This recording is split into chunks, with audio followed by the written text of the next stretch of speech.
Assalamualaikum warahmatullahi wabarakatuh. My name is Insan Nurhayati binti Siddiq and I will introduce you to our project and our company. Sustainable development, which preserve the natural system ability to supply the ecosystem services and natural resources necessary for the smooth operation of the economy and society. It also serves as the organizing principle for achieving the goals of human development. It also seeks to ensure that everyone has access to a better quality of life in the present and the future. To protect economic growth, reduce the consumption of natural resources, enhance social conditions for all, and protect the environment, they must implement workable solutions. Therefore, in order to minimize their exposure to nature, building must be designed with a response to their surroundings from the very beginning. Sustainability is the aim of all architectural and construction projects. Among the stakeholders in the building industry who are becoming more aware of sustainability are planners, surveyors, and designers. In order to meet the objectives of sustainable building, as well as common project management standards like time, cost, and quality, building projects need to be managed well. And this is our company, RS Sendirian Berhad, a local construction firm with a diverse expertise, hold G3 licenses from UCIDB, and specializing in civil construction, renovation project, and interior design. RS Sendirian Berhad is dedicated to provide housing financing solution for civil servants. Our company is registered and recognized for our multidisciplinary capabilities. Our company mission is to offer full service consulting in transportation, highways, civil engineering, structural engineering, geotechnical engineering, and other areas. Other than that, we also guarantee a convenience of construction and safety procedure. Our vision is to lead Malaysia as a global provider of top-notch consulting services in transportation, highways, structural, civil, and geotechnical engineering. And this is our organization chart, and allow me to introduce the ST members of our company. Start from our managing director, Dia Izzat Mirza bin Fadli, followed by Kevin Reddy anak lelaki Batu Malai as project manager, Nuri Zayan binti Zulkifli, vice project manager, Nurul Nadia binti Muhammad Yusof alias Muhammad Yusof as our consultant, and lastly, myself Izzan Nurhayati binti Siddiq as civil and structural engineer. Assalamualaikum. My name is Dia Izzat Mirza bin Fadli. My metric number is CF210340. So today I'm going to present my part, which is project descriptions. This project is to learn how to employ soil qualities to address real problems and study soil mechanics. For this purpose, simplifying assumptions that are grounded in scientific logic, intuitions, and past experience are developed. This is particularly true when decisions need to be made using data from soil investigations that are not entirely correct. So, continue with the project background. The project is to investigate land for the construction of Masjid Bandar Tasik Kasuma, and RS Sky SDN PhD Sendirian Berhad has been invited. This project is situated in the Selangor district of Hulu Langat, Lot PT 11747, Daerah Hulu Langat Mukim, Beranang, Selangor, Darul Ihsan is the location address. Geotechnical engineering data is obtained through a site investigation in order to supply information for the design, assessment, and eventually building of the suggested structural foundations. The study will involve analyzing the bore log as well as the soil characteristics and column. Aside from that, this project would also involve the design of the foundation. In this project, the type of the foundation bearing capacity study will be decided.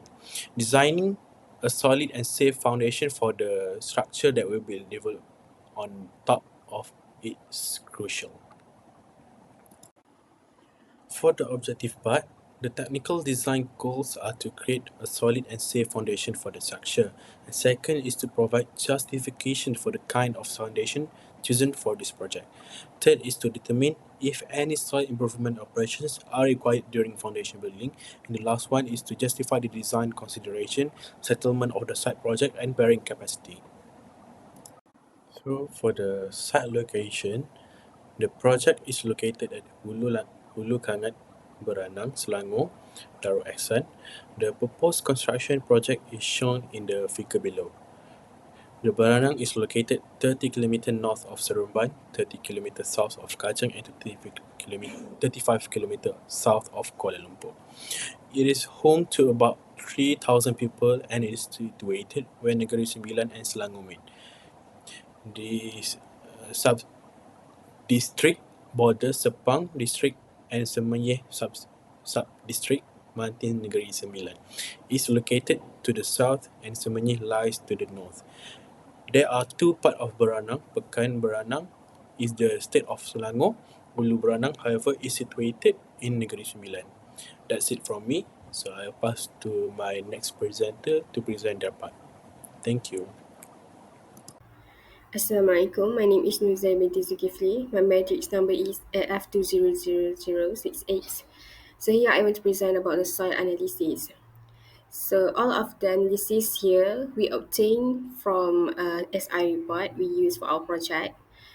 So the analysis we get is soil profile, analysis of soil properties, bolok analysis, and standard penetration test. Next is the column analysis. So here is the NED of column that we get from the software. So for C1 is 300, C2 is 320, C3 is 720, C4 is 1200, and C5 is 950. Thank you. Next is the design summary. In the design and computation of the shallow foundation, Meyerhof method is applied with a factor of safety set at 3. The study involved 5 column loadings, each with specified values for foundation depth, total load and foundation area as presented in table 4.4. Utilizing Meyerhof method, the allowable load is calculated and compared with the total load. If the allowable load exceeds the total load, the proper shallow foundation is considered adequate to support the entire load. Through the design and computation process, it is determined that all shallow foundations sufficiently support the total load. Then, to analyze the settlement of the shallow foundation soil, Berlin and Burbidge method is employed. Following the guideline outline, in studies related to shallow foundations, a maximum settlement acceptable for bearing capacity is 10% of the foundation width. Based on the criterion, the settlement analysis for all foundations in this study fall within the prescribed limit of 10% of the foundation width. Consequently, the shallow foundations are considered suitable for supporting the superstructure above the soil. Good day. My name is Kevin Reddy Batumale and my metric number is DF20020. So now I'll talk about soil improvement. First, chemical stabilization. Chemical stabilizers such as sodium, calcium chloride, and phosphoric acid are increasingly used in soil improvement techniques, also known as chemical grouting. Metallic powders like iron and aluminium may also be beneficial. Soil cement and lime soil treatments are technically chemical stabilizers, with pulverized fly ash becoming a popular substitute. Second, we have removal and replacement (R&R). Soil replacement methods such as soil displacement and removal by removal can be used to replace lost soils. This method is the simplest and oldest way to improve soil bearing conditions by replacing poor soil with better materials. Foundation treatment minimizes soil settling and increases bearing capacity by using appropriate materials and well-crafted replacements, reducing and increasing consolidation settlement in soft soils. Then we have dynamic compaction. Dynamic compaction, also known as heavy tamping, is an economical method for compacting soil by lifting and lowering a large weight from a height, enhancing strength and compressibility, increasing bearing capacity and decreasing settlement. Clay soil takes longer to dry and requires multiple blows and rest periods. Last but not least, vibro flotation.